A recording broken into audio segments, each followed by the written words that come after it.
আসসালামু আলাইকুম, welcome to my channel S plus design. আশা করি সকলে ভালো আছেন। আজ আমরা দেখব লাইন সেগমেন্ট টুলের কাজ কি। তো লাইন সেগমেন্ট টুলটি আমি যদি শিফট ধরে মাউস চেপে কিবোর্ডের উপরে টান দেই তাহলে আমাকে এখানে একটি সেন্টার পয়েন্ট দেখাবে, যা অন্যান্য ক্ষেত্রে লাইন নিলে আপনাকে এই সেন্টার পয়েন্টটি দেখাবে না। এতে সুবিধা হলো যদি আমি শিফট চেপে সি চাপ দেই তাহলে আমার অ্যাঙ্কার টুলসটি চলে আসবে। তখন আমি এখান থেকে ইচ্ছে করলে এটাকে বাঁকা করে নিতে পারবো। যদি আমি এখান থেকে একটি ইলিপস টুল নেই এবং সেখানে আমি যদি লাইন টুলটি টানি, এটা নিলাম এবং আমি শিফট চেপে সি চাপ দিয়ে অ্যাঙ্কার টুলটি নিয়ে আসলাম এবং এটা ধরে সেন্টারে ধরে টান দিলে আমার একটা, আমি ইচ্ছে করলে মুভও করতে পারি, আমার একটা স্মাইলি ফেস চলে এসেছে। তারপর আমরা দেখব আর্ক টুল। তো আর্ক টুলটি হলো বাঁকা অংশটুকুর কাজ করে। তো আমরা ইচ্ছে করলে উপরের এবং নিচের অ্যারোর মাধ্যমে কাজ করতে পারবো। আমরা যদি এটি টেনে উপরের অ্যারোটি চাপি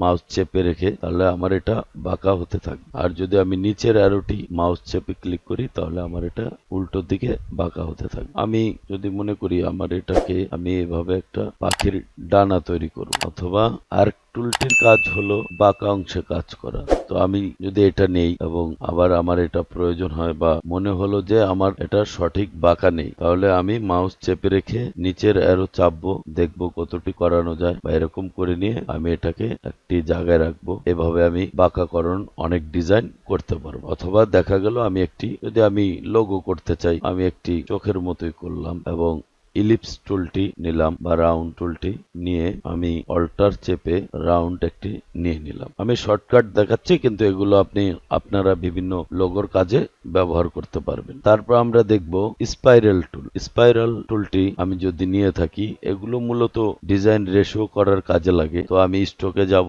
স্ট্রোকে যাওয়ার পর অ্যারো হ্যান্ডস নিচের দিকে ক্লিক করব। আমি যদি এটা ক্লিক করি আমার এখানে একটি তীরের মতো চলে এসেছে। যদি আমি এরকম আমার একটি ডিজাইন তৈরি হয়ে গেল, আমি আবার স্ট্রোকে যাব, সেখান থেকে আমি ইচ্ছা করলে এই অ্যারোতে ক্লিক করে এটাকে আগে পিছে করতে পারবো। আমার এরকম একটি ডিজাইন দরকার হতে পারে, আমি এটা করতে পারি ইচ্ছা করলে। বা কোনো রাউন্ড একটি ডিজাইন আপনি করতে চাইলে স্পাইরাল টুলের মাধ্যমে ওই ডিজাইন রেশিওটি করতে পারেন।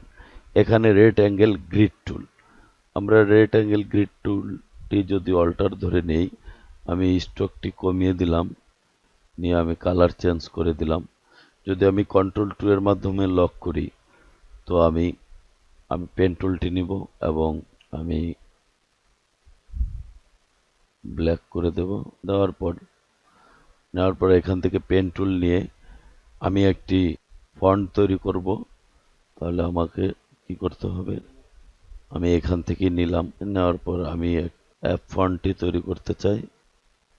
আমার একটি ডিজাইন বা ফন্টের ডিজাইন করার জন্য আমার একটি পারফেক্ট রেশিও তৈরি হলো। তারপর আমি এটাতে স্ট্রোক কেটে দিয়ে ফিলটিকে আপ করে যদি ফিল তৈরি করি, আমার একটি অ্যাপ ফন্ট হয়ে গেল।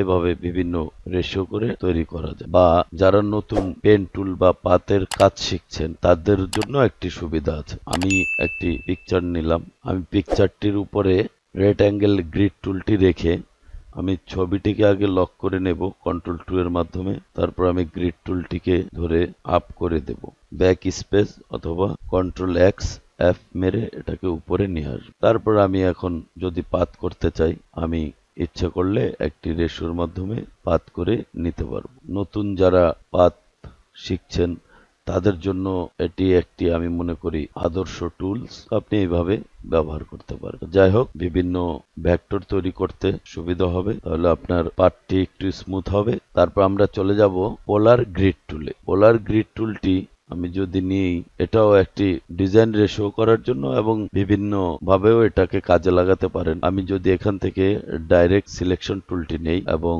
এই রাউন্ডটি ধরলাম, ধরার পরে আমি ডিলিট করে এটা নিলাম। তারপর আমি এই রাউন্ডের এই অংশটুকু ধরলাম, কেটে দিলাম। এখন আমি চলে যাব গ্রুপ সিলেকশন টুলের মাধ্যমে, আমি এগুলো সিলেকশন করে কিবোর্ড থেকে ডিলিট দিয়ে দিলাম। তারপর আমি আবার চলে যাব ডাইরেক্ট সিলেকশন টুলে, আমি প্রথমে এই দুটোকে ধরবো এবং কিবোর্ড থেকে কন্ট্রোল জে মেরে এটাকে জয়েন করিয়ে দেব। আমি এই দুটোকে ধরবো, এই দুটোর মাথা ধরে আমি কিবোর্ড থেকে কন্ট্রোল জে মেরে দুটোকে জয়েন করিয়ে দেব। তারপর আবার আমি এখানে ধরবো, ধরে কিবোর্ড থেকে কন্ট্রোল জে মেরে জয়েন করে দেব। এবার এটিও একইভাবে আমি সিলেকশন টুলের মাধ্যমে সিলেকশন করব, করার পর কন্ট্রোল জে এর মাধ্যমে এটাকে জয়েন করিয়ে দেব। এটাকে একইভাবে জয়েন করিয়ে দেব। তারপর আমি আবার চলে যাব গ্রুপ সিলেকশন। তারপর আমরা যদি এখান থেকে স্টকটাকে কেটে আমরা একটা ফিল তৈরি করি, আমরা আবার এই স্টকটাকে কেটে দিব, আবার একটি ফিল তৈরি করি, তারপর আমরা এটাকে যদি আবার একটি ফিল তৈরি করি। আমি জাস্ট কোনো একটা কিছুকে দাঁড়া করানোর জন্য আপনাদের দেখানোর জন্য করেছি, আপনারা আরো অনেক কিছু করতে পারেন। এছাড়াও আমরা আর টুলের মাধ্যমে আমরা যদি ইচ্ছে করি একটি পাতা তৈরি করতে পারবো। আমরা এখানে স্টকের জায়গায় ফিল দিয়ে দিলাম, স্টকটি কেটে দিলাম। তারপর আমরা এই অংশটুকু কন্ট্রোল সি দিয়ে কপি করে কন্ট্রোল এফ দিয়ে পেস্ট করলাম এটার উপরে। তারপর আমরা এটাকে একটু সরিয়ে নেব। তারপর আমরা সিলেকশন টুলের মাধ্যমে সিলেক্ট করে আমরা এটাকে ঘুরিয়ে দেব। আমরা একটি পাতা তৈরি করে ফেললাম। ইচ্ছে করলে পাতা তৈরি করতে পারবো। তারপর আমরা আরো ইচ্ছে করলে দেখা যাবে যে আমরা স্পাইরাল টুলটি নিলাম। স্পাইরাল টুলটি নিয়ে আমরা এখানে একটু স্ট্রোকটাকে বাড়িয়ে দিলাম, আমরা 4 করে দিলাম। তারপর আমরা এখানে ফিল দিয়ে দিলাম। আমরা যদি পেন টুলের মাধ্যমে নিয়ে আমরা এটিকে কপি করে আরেকটি নিয়ে নিলাম। তারপর আমরা সিলেকশন টুলের মাধ্যমে এটাকে একটু বড় করে লাগিয়ে দিলাম। এভাবে অনেক রকম শামুকের মতো ডিজাইনটি করা যেতে পারে। আমরা এই পাত লাইন থেকে একটু দূর থেকে আমরা এই বাঁকাকরণটি নেব। তারপর আমরা ইচ্ছে করলে সিলেকশন টুলের মাধ্যমে এভাবে আমরা বিভিন্ন ডিজাইন তৈরি করতে পারি। এছাড়াও আমরা রেড অ্যাঙ্গেল গ্রিড টুলের মাধ্যমে আমরা রেড অ্যাঙ্গেল গ্রিড টুলটি নেব এবং এখান থেকে আমরা স্ট্রোকটি কমিয়ে দেব, 1 পয়েন্ট রাখবো, 1 আমরা 1 পিটি রাখবো। তারপর আমরা এটা লক করে দেব কন্ট্রোল 2 দিয়ে কিবোর্ডের মাধ্যমে। তারপর আমরা পেন টুলটিকে নিব, আমরা স্ট্রোক কেটে দেব এবং এখানে ফিল নিয়ে নেব। এবার আমরা আরো কাজ করতে পারি। আমরা পেন টুলটি ক্লিক করব, তারপরে রেশিওর মাধ্যমে সুন্দরভাবে আমরা ক্লিক করে নেব। আমরা এরকম কিছু ডিজাইন তৈরি করতে পারি। আমরা যদি আরো তৈরি করতে চাই ঠিক একইভাবে তৈরি করতে পারবো। এখানে ক্লিক করব আমরা, তারপরে এখানে রেশিওর মাধ্যমে এখানে ক্লিক করে আমরা আরেকটি বক্স তৈরি করে নেব। আমরা এটাকে অন্যরকম রূপ দিই।